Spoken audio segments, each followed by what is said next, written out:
All right, state now having rested, defense ready to proceed. Your Honor, we are not going to be presented with a case, and we will rest at this time. We'll rely on the evidence. All right, thank you. Okay, members of the jury, before I read you the instructions on the law, both the defense and state have now rested their case. Just for scheduling purposes and for your information, this is going to take some time for me to read these instructions to you, and it's getting close to 4 o'clock. I would imagine be well after 4 by the time I conclude.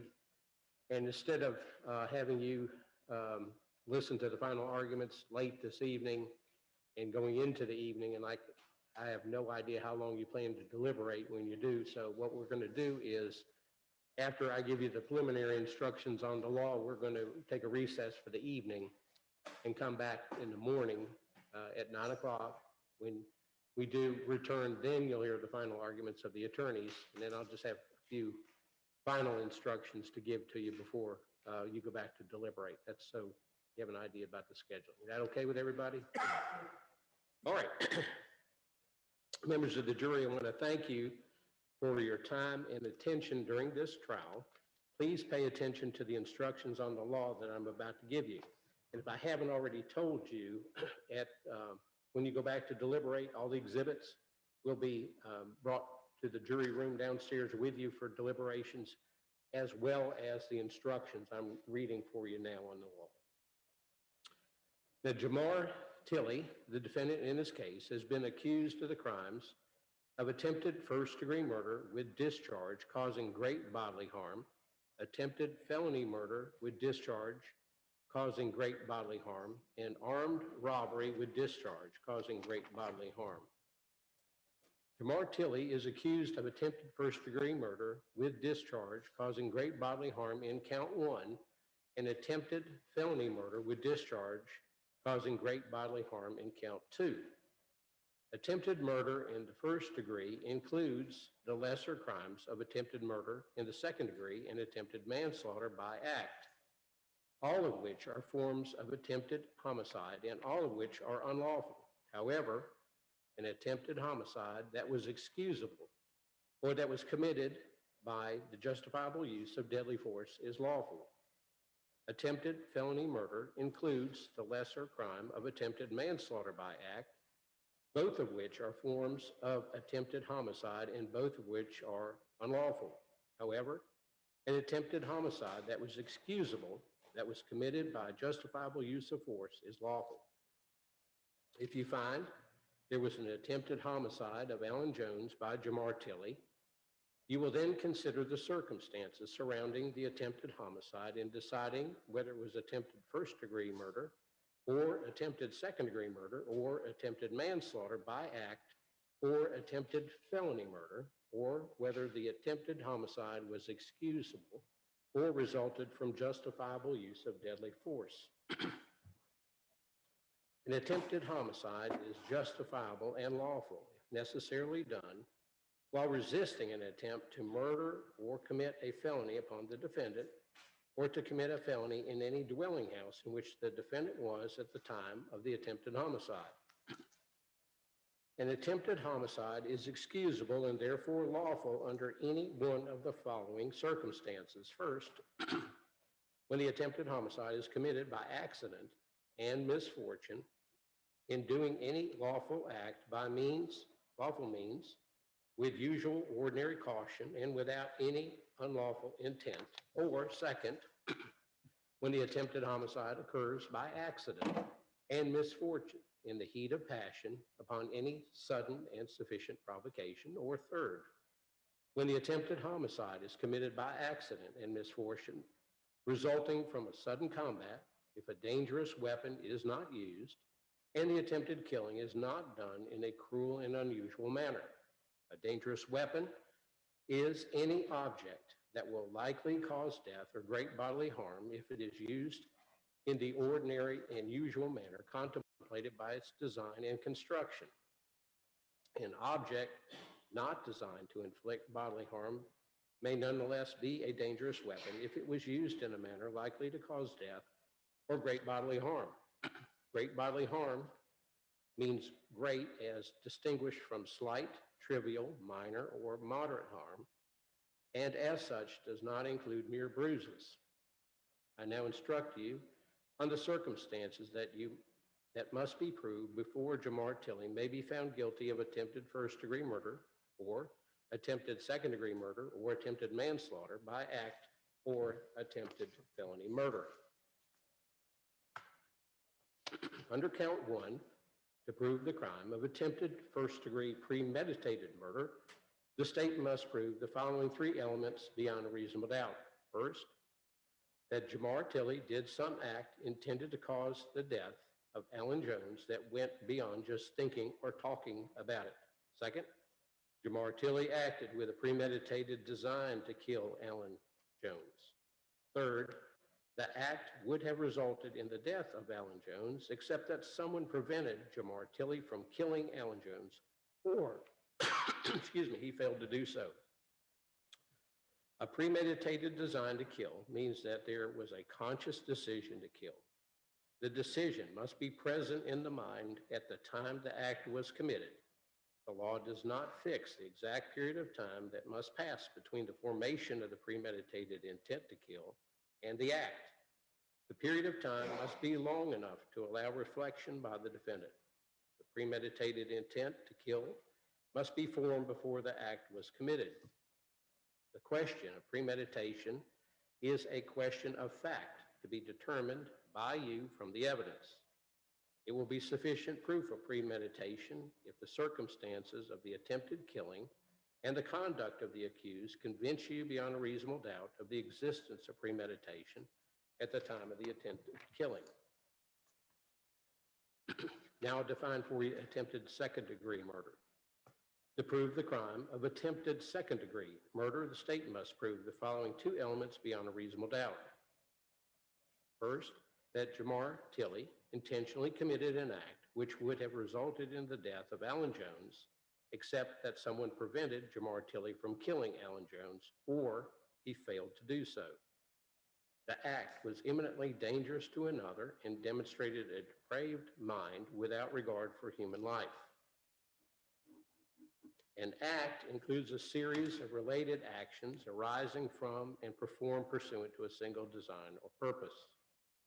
An act is imminently dangerous to another and demonstrating a depraved mind if it is an act or series of acts that, first, a person of ordinary judgment would know is reasonably certain to kill or do serious bodily injury to another, and second, is done from ill will, hatred, spite, or an evil intent, and third, is of such a nature that the act itself indicates an indifference to human life.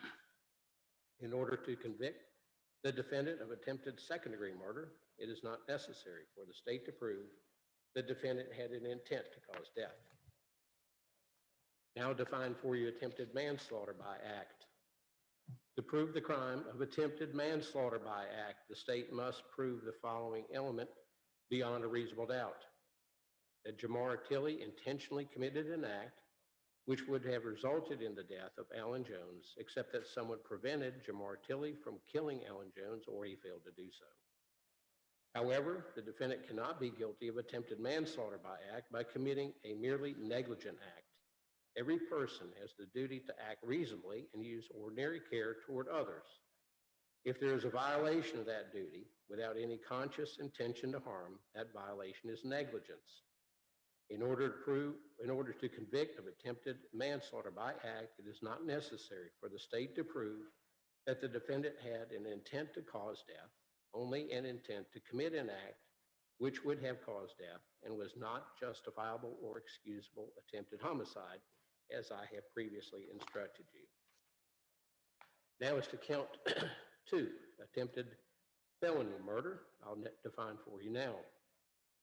To prove the crime of attempted felony murder, the state must prove the following 3 elements beyond a reasonable doubt. First, that Jamar Tilley committed or attempted to commit a robbery.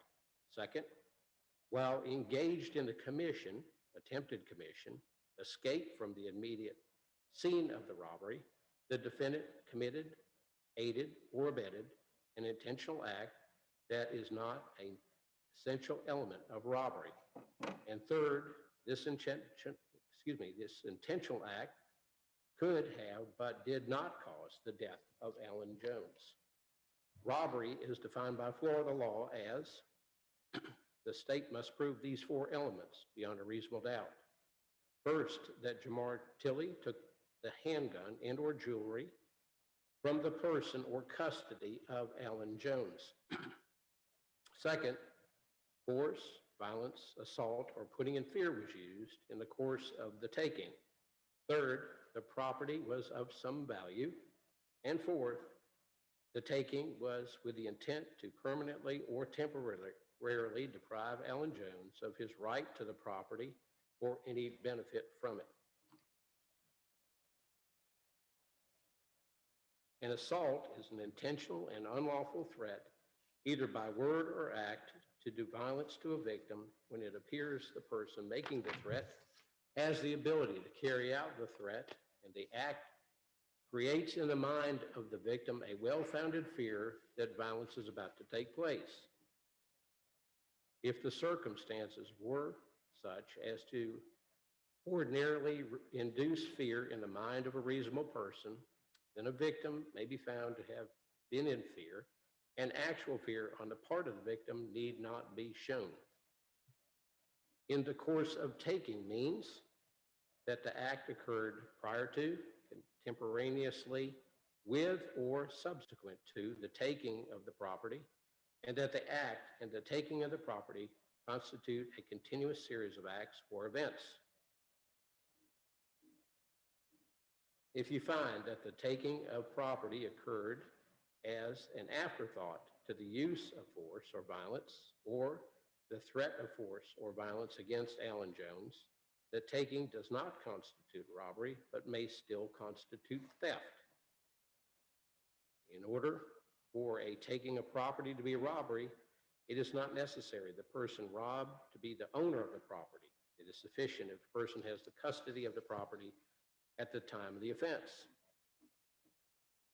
The taking must be by the use of force or violence as to overcome the resistance of a person, or by putting a person in fear so that he or she does not resist. The law does not require that a victim of robbery resist to any particular extent, or that a victim offer any actual physical resistance if the circumstances are such that a victim is placed in fear of death or great bodily harm if he or she does not resist. But unless prevented by fear, there must be some resistance to make the taking one done by force or violence. In order for a taking by force, violence, or putting in fear to be robbery, it is not necessary that the taking be from the person of a victim. It is sufficient if the property taken is under the control of the victim so that it cannot be taken without the use of force, violence, or intimidation directed against the victim. In order to convict the defendant of attempted felony murder, it is not necessary for the state to prove that he had a premeditated design or intent to kill. Now, as to count 4, robbery, to prove the crime of robbery, the state must prove the following 4 elements beyond a reasonable doubt. First, that Jamar Tilley took the handgun and or jewelry from the person or custody of Alan Jones. Excuse me. Second, force, violence, assault, or putting in fear was used in the course of the taking. Third, the property was taken was of some value. And fourth, the taking was with the intent to permanently or temporarily deprive Alan Jones of his right to the property or to the benefit from it. Again, I'll define assault for you. An assault is an intentional and unlawful threat, either by word or act, to do violence to a victim when it appears the person making the threat has the ability to carry out the threat, and the act creates in the mind of the victim a well-founded fear that violence is about to take place. If the circumstances were such as to ordinarily induce fear in the mind of a reasonable person, then a victim may be found to have been in fear, and actual fear on the part of the victim need not be shown. In the course of the taking means that the act occurred prior to, contemporaneously with, or subsequent to the taking of the property, and that the act and the taking of the property constitute a continuous series of acts or events. If you find that the taking of the property occurred as an afterthought to the use of force or violence, or the threat of force or violence against Ellen Jones, the taking does not constitute robbery, but may still constitute theft. In order for the taking of property to be robbery, it is not necessary that the person robbed be the owner of the property. It is sufficient if the person has the custody of the property at the time of the offense. The taking must be by use of force or violence so as to overcome the resistance of a person, or by putting in fear the person in fear so that he or she does not resist. The law does not require that a victim of robbery resist to any particular extent, or that a victim offer any actual physical resistance if the circumstances are such that a victim placed in fear of death or great bodily harm if he or she does not resist. But unless prevented by fear, there must be some resistance to make the taking one done by force or violence. In order for taking by force, violence, or putting in fear to be robbery, it is not necessary that the taking be from the person of a victim. It is sufficient if the property taken is under the custody of a victim, so that it cannot be taken without the use of force, violence, or intimidation directed against a victim. If you find the defendant guilty of the crime of robbery, you must determine beyond a reasonable doubt if in the course of committing the robbery, the defendant carried some kind of weapon. An act is in the course of committing the robbery if it occurs in an attempt to commit robbery or in flight after the attempt or commission. If you find the defendant carried a firearm in the course of committing the robbery, you should find him guilty of robbery with a firearm. A firearm means any weapon, including a starter gun, which is designed to or may readily be converted to expel a projectile by the action of an explosive. Great bodily harm means great as distinguished from slight, trivial, minor, or moderate harm, and as such does not include mere bruises.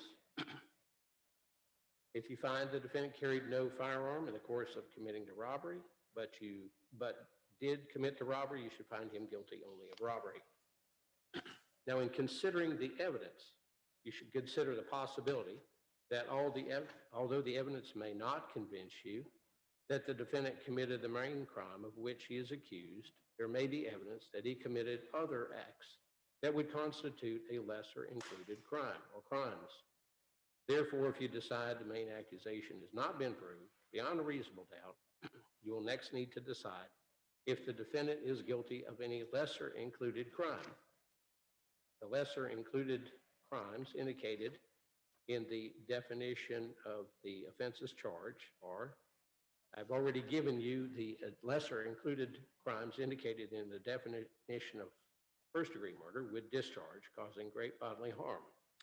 Also given you the lesser included crimes indicated in the definition of felony murder with discharge causing great bodily harm. The lesser crimes indicated in the definition of armed robbery with discharge causing great bodily harm are robbery, and I've already given you instruction for robbery, or grand theft of a firearm, the stolen property was a firearm, or grand theft 3, the value of the property was $5,000 or more but less than $10,000, or grand theft 3, the value of the property taken, $750 or more but less than $5,000, or petty theft. The value of the property taken was $100 or more but less than $750, or petty theft. The value of the property taken was less than $100, or assault.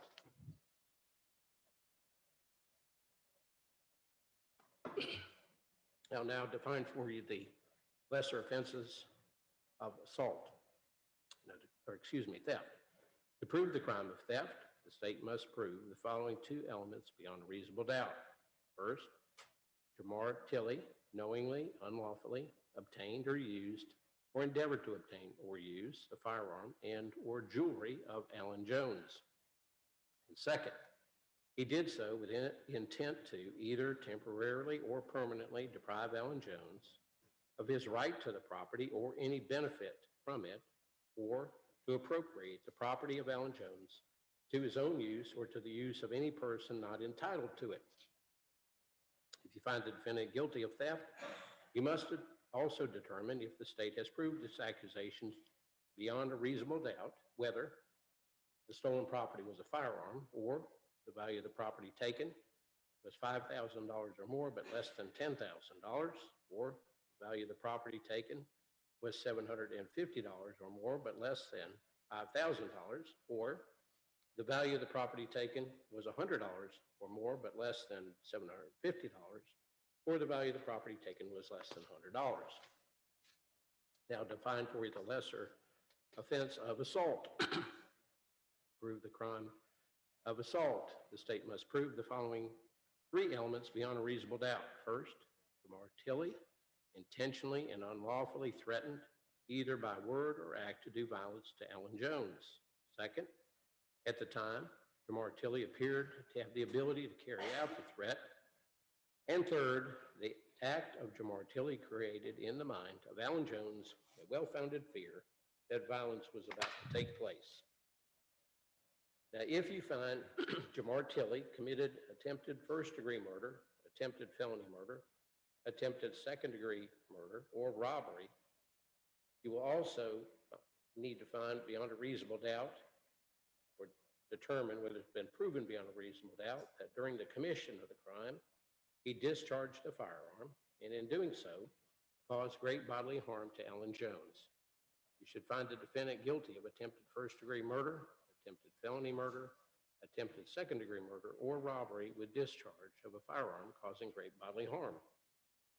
Great bodily harm, again, means great as distinguished from slight, trivial, minor, or moderate harm, and does not include mere bruises. If you find that Jamar Tilley committed attempted first-degree murder, attempted felony murder, attempted second-degree murder, or robbery, and you also find beyond a reasonable doubt that during the commission of the crime he discharged a firearm, you should find the defendant guilty of attempted first-degree murder, attempted felony murder, attempted second-degree murder, or robbery with discharge of a firearm. If you find that Jamar Tilley committed attempted first-degree murder, attempted felony murder, attempted second-degree murder, or robbery, you also find beyond a reasonable doubt that during the commission of the crime he actually possessed a firearm. You should find the defendant guilty of attempted first-degree murder, attempted felony murder, attempted second-degree murder, or robbery with actual possession of a firearm. A firearm, again, is defined legally is any weapon, including a starter gun, which is designed to or may readily be converted to expel a projectile with the action of an explosive, the frame or receiver of any such weapon, any firearm muffler or firearm silencer, any destructive device, or any machine gun. To actually possess a firearm means the defendant carried a firearm on his person, had a firearm within immediate physical reach with ready access, and with the intent to use the firearm during the commission of the crime. If you find that Jamar Tilley committed attempted manslaughter by act, you also find beyond a reasonable doubt that during the commission of the crime, he personally carried, displayed, used, threatened to use, attempted to use a firearm. You should find him guilty of attempted manslaughter by act with a firearm. A firearm, again, is any weapon, including a starter gun, which is defined to or may readily be converted to expel a projectile by the action of an explosive, the frame or receiver of any such weapon, any firearm muffler or firearm silencer, any destructive device, or any machine gun. If you find that Jamar Tilley committed attempted manslaughter by act, but you are not convinced beyond a reasonable doubt that he personally carried, displayed, used, threatened to use, attempted to use a firearm, then you should find him guilty only of attempted manslaughter by act. Now, if the defendant helped another person or persons commit or attempt to commit a crime, the defendant is a principal and must be treated as if he had done all the things the other person or persons did if the defendant had a conscious intent with that the criminal act be done, and second, that the defendant did some act or said some word which was intended to and which did incite, cause, encourage, assist, or advise the other person or persons to actually commit or attempt to commit the crime. Be a principal, the defendant does not have to be present when the crime is committed or attempted to be committed. Now, the defendant in this case has entered a plea of not guilty. This means you must presume or believe the defendant is innocent. The presumption stays with the defendant as to each material allegation in the information through each stage of the trial, unless it has been overcome by the evidence to the exclusion of and beyond a reasonable doubt. To overcome the defendant's presumption of innocence, the state has the burden of proving the crime with which the defendant is charged was committed, and the defendant is the person who committed the crime. The defendant is not required to present evidence or prove anything. Whenever the words reasonable doubt are used, you must consider the following. A reasonable doubt is not a mere possible doubt, a speculative, imaginary, or forced doubt. Such a doubt must not influence you to return a verdict of not guilty if you have an abiding conviction of guilt.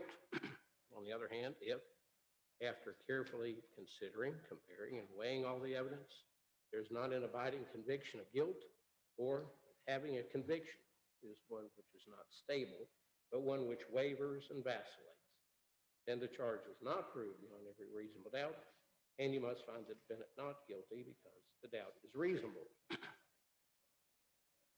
It is to the evidence introduced in this trial and to it alone that you are to look for that proof. A reasonable doubt as to the guilt of the defendant may arise from the evidence, conflict in the evidence, or the lack of evidence. If you have a reasonable doubt, you should find the defendant not guilty.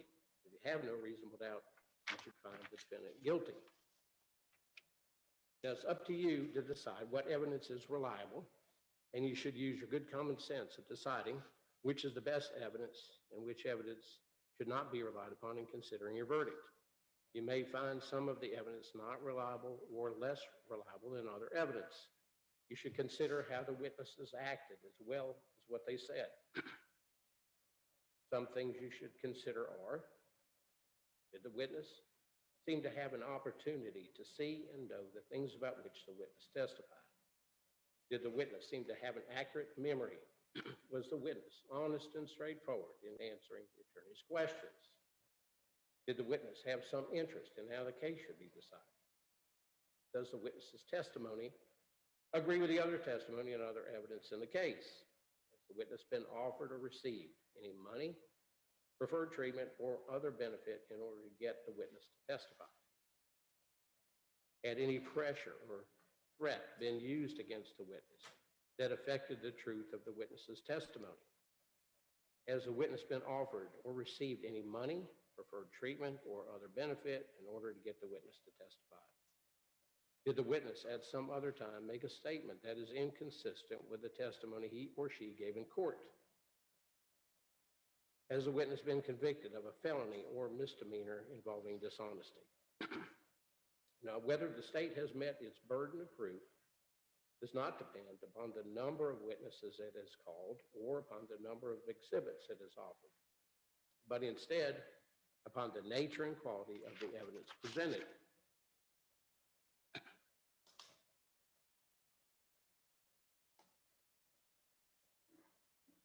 The fact that a witness is employed in law enforcement does not mean that his or her testimony deserves more or less consideration than that of any other witness. Expert witnesses are like other witnesses with one exception. The law permits an expert witness to give his or her opinion.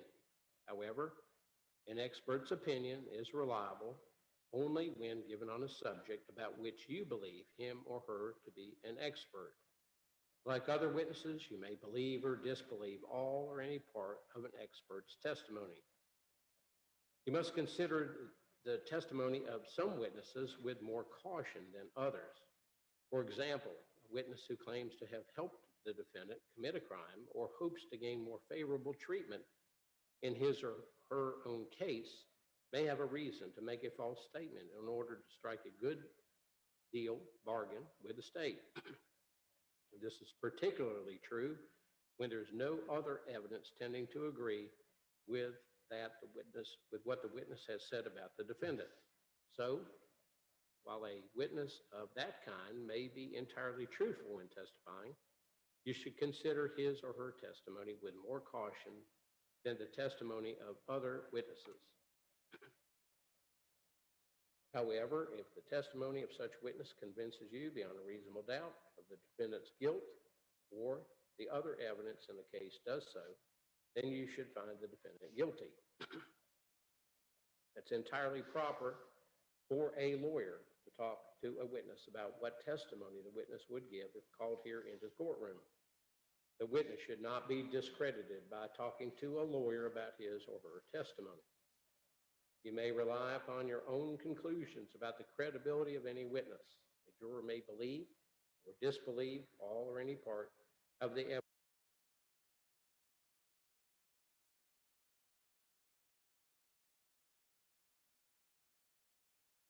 It's not necessary for the defendant to disprove anything, nor is the defendant required to prove his innocence. It's up to the state to prove the defendant's guilt by evidence. The defendant exercised a fundamental right by choosing not to be a witness in this case. You must not view this as an admission of guilt or be influenced in any way by his decision. No juror should ever be concerned that the defendant did or did not take the witness stand to give testimony in the case. Now, you've heard testimony of eyewitness identification. In deciding how much weight to give to this testimony, you may consider the various factors mentioned in these instructions concerning the credibility of witnesses. In addition to those factors, in evaluating eyewitness identification testimony, you may also consider the capacity and opportunity of the eyewitness to observe the offender based upon the length of time for observation and the conditions at the time of the observation, including lighting and distance. Whether the identification was the product of the eyewitness's own recollection or was the result of influence or suggestiveness. The circumstances under which the defendant was presented to the eyewitness for identification. Any inconsistent identifications made by the eyewitness. Any instance in which the eyewitness did not make an identification when given the opportunity to do so. The witness's familiarity with the subject identified. Lapses of time between the event and the identification. Whether the eyewitness and the offender are of different races or ethnic groups, and whether this may have affected the accuracy of the identification. And finally, the totality of the circumstances surrounding the eyewitness's identification. Now, these are some general rules that apply to your discussion. You must follow these rules in order to return a lawful verdict. You must follow the law as spelled out in these instructions. If you fail to follow the law, your verdict will be a miscarriage of justice. There's no reason for failing to follow the law in this case. And all of us are depending upon you to make a wise and legal decision in this matter. This case must be decided only upon the evidence that you have heard from the testimony of the witnesses and seen in the form of exhibits in evidence and these instructions on the law. This case must not be decided for or against anyone because you feel sorry for anyone or that you are angry with anyone. Remember, the lawyers are not on trial, and your feelings about them should not influence your decision in this case. Your duty is to determine if the defendant has been proven guilty or not in accordance with the law. It's my job to determine a proper sentence if the defendant is found guilty. Whatever verdict you render must be unanimous. That is, each juror must agree to the same verdict. Your verdict should not be influenced by feelings of prejudice, bias, or sympathy. Your verdict must be based on the evidence and on the law contained in these instructions. Now, deciding a verdict is exclusively your job, and I cannot participate in that decision in any way. Please disregard anything I may have said or done that made you think I'd preferred one verdict over another.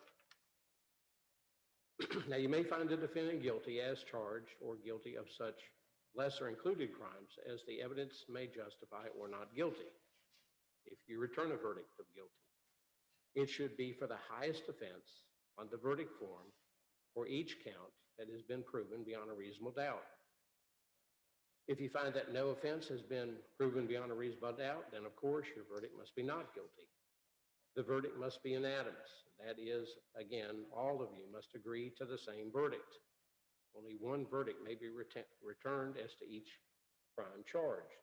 The verdict must be in writing, and for your convenience, the necessary verdict form has been prepared for you, and I'm going to read it for you now, knowing that you probably cannot see it from where you are, of course, but you'll have it when you go back to deliberate. Omitting the caption, it reads as follows.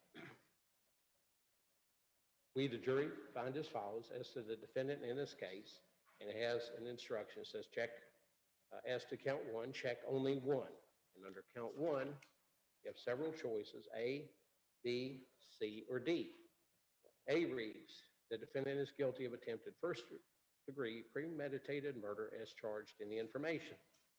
And an instruction underneath that says, answer the following questions only if you find the defendant guilty of attempted first-degree premeditated murder. The first one says, did the state prove beyond a reasonable doubt that during the commission of the attempted first-degree premeditated murder, the defendant actually possessed a firearm? And you mark either yes or no. 2, if yes to number 1, did the state prove beyond a reasonable doubt that during the commission of the attempted first-degree premeditated murder, the defendant discharged a firearm? And you'll mark either yes or no. And then number 3 reads, if yes to number 2, did the state prove beyond a reasonable doubt that during the commission of the attempted first-degree premeditated murder, said discharge caused great bodily harm to Alan Jones? And mark either yes or no. And it continues on to the second page under B, which reads, the defendant is guilty of the lesser included offense of attempted second-degree murder. And then an instruction underneath, answer the following questions only if you find the defendant guilty of attempted second-degree murder. And number 1 reads, did the state prove beyond a reasonable doubt that during the commission of the attempted murder in the second degree, the defendant actually possessed a firearm? Mark either yes or no. Then 2 reads, if yes to number 1, did the state prove beyond a reasonable doubt that during the commission of the attempted murder in the second degree, the defendant discharged said firearm? You mark either yes or no. Number 3 reads, if yes to number 2, did the state prove beyond a reasonable doubt that during the commission of the attempted murder in the second degree, said discharge caused great bodily harm to Alan Jones? You mark either yes or no. Then it continues on to choice C. The defendant is guilty of the lesser included offense of attempted manslaughter by act. Underneath there, it reads, answer the following question in the instruction here only if you find the defendant guilty of attempted manslaughter by act, which you have one choice here, one option. Did the state prove beyond a reasonable doubt that during the commission of the attempted manslaughter by act, the defendant personally carried, displayed, used, threatened to use, or attempted to use a firearm? And you mark either yes or no. And then choice D under count 1 reads, the defendant is not guilty. You mark under count 1, you'll mark either A, B, C, or D, and then answer the questions below each one if you choose that selection. Continues on to the third page. which reads, as to count two, again, the instruction says, check only one, and here you have three choices, A, B, or C. A reads, the defendant is guilty of attempted felony murder as charged in the information, with the instruction underneath that says, answer the following questions only if you find the defendant guilty of attempted felony murder. Number one reads, did the state prove beyond a reasonable doubt that during the commission of the attempted felony murder, the defendant actually possessed a firearm? You mark either yes or no. Number two reads, if yes to number one, did the state prove beyond a reasonable doubt that during the commission of the attempted felony murder, the defendant discharged said firearm? Mark either yes or no. Number three reads, if yes to number two, did the state prove beyond a reasonable doubt that during the commission of the attempted felony murder, that discharge caused great bodily harm to Alan Jones? Yes or no, either one of those. And then it continues as to choice B, which reads, the defendant is guilty of the lesser included offense of attempted manslaughter by act, with the instruction below. Answer the following questions only if you find the defendant guilty of attempted manslaughter by act. Here you just have number one, which reads, did the defendant prove beyond a reasonable doubt that during the commission of the attempted manslaughter by act, the defendant personally carried, displayed, used, threatened to use, or attempted to use a firearm? And mark either yes or no, and then choice C, which is the defendant is not guilty. So under count two, you mark either A, B, or C, and then follow the instructions under whichever you choose. Continues on the next page as to count four, again with the instruction, check only one. And here you have choices A through I. A reads, the defendant is guilty of armed robbery as charged in the information, with the instruction below, which reads, answer the following questions only if you find the defendant guilty of armed robbery. The first one reads, did the state prove beyond a reasonable doubt that during the commission of the armed robbery, the defendant actually possessed a firearm? You'll mark either yes or no. Continues under number two. If yes to number one, did the state prove beyond a reasonable doubt that during the commission of the armed robbery, the defendant discharged said firearm? Mark either yes or no. Number three reads, if yes to number two, did the state prove beyond a reasonable doubt that during the commission of the armed robbery, said discharge caused great bodily harm to Alan Jones? And you mark either yes or no. Choice B reads, the defendant is guilty of the lesser included offense of robbery or simple robbery. C, the defendant is guilty of the lesser included offense of grand theft of a firearm. D, the defendant is guilty of the lesser included offense of grand theft. 3, the property taken was $5,000 or more but less than $10,000. E, the defendant is guilty of the lesser included offense of grand theft. 3, the value of the property taken was $750 or more but less than $1,000. Choice F, the defendant is guilty of the lesser included offense of petty theft. The value of the property taken was $100 or more, but less than $750. Choice G, the defendant is guilty of the lesser included offense of petty theft. The value of the property taken was less than $100. And on the last page, choice F, the defendant is guilty of the lesser included offense of assault, and choice I, the defendant is not guilty. So under count four, you'll mark either A, B, C, D, E, F, G, H, or I. And then it concludes by saying, so say we all, which confirms this is a unanimous verdict of all of you as well as each of you as a whole, and dated at Suwannee County, Florida, and there's a place for the date and for a person to print their name and sign the verdict form.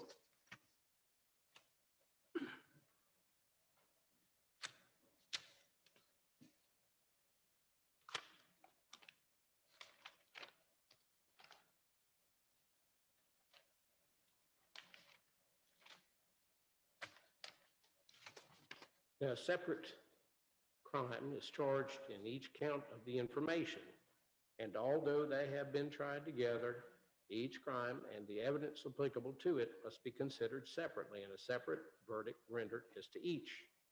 A finding of guilty or not guilty as to one crime must not affect your verdict as to the other crimes charged, except as I'm about to explain to you. Counts 2 and 4 are linked in that the crime charged in count 4 is an essential element of attempted felony murder charged in count 2. You should first consider the evidence applicable to count 4. If you find the crime in count 4 has not been proven beyond a reasonable doubt, you must not find the defendant guilty of attempted felony murder. However, you may still consider whether the defendant is guilty of the lesser included offense of attempted manslaughter by act. If, on the other hand, you find that the crime charged in count 4 has been proven beyond a reasonable doubt, then you must then consider the evidence applicable to count 2. A guilty verdict on count 4 does not require a guilty verdict on count 2. You should find the defendant guilty. You should find the defendant guilty on count 2 only if you find all the elements of that crime, including the essential elements contained in count 4, were proven beyond a reasonable doubt. And as I indicated to you tomorrow, that's for the instructions for today. Tomorrow morning when we reconvene, you'll hear the final arguments of the attorneys, and then I'll have some final instructions on the law for you. Were there any additions, corrections, or objections to the instructions given on the law by the court from the state?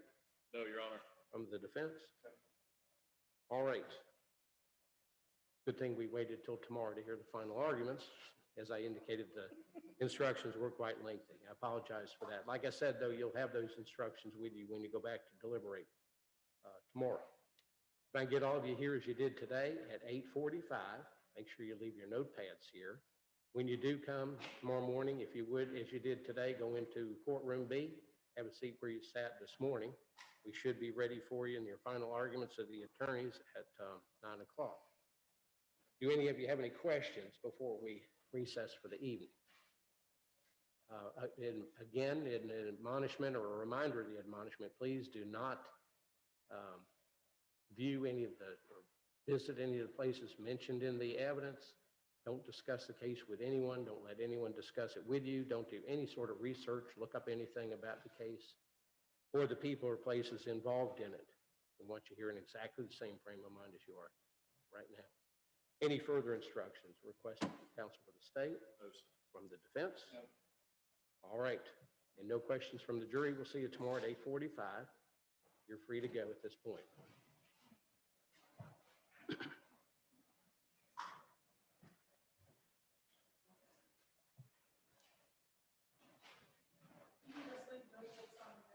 Yeah, just leave your notepads here, please. We'll collect them and get them for you tomorrow.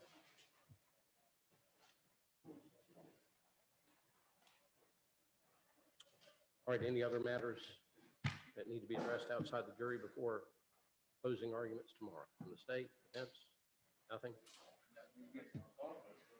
See you tomorrow morning. We're being recessed till 9 a.m.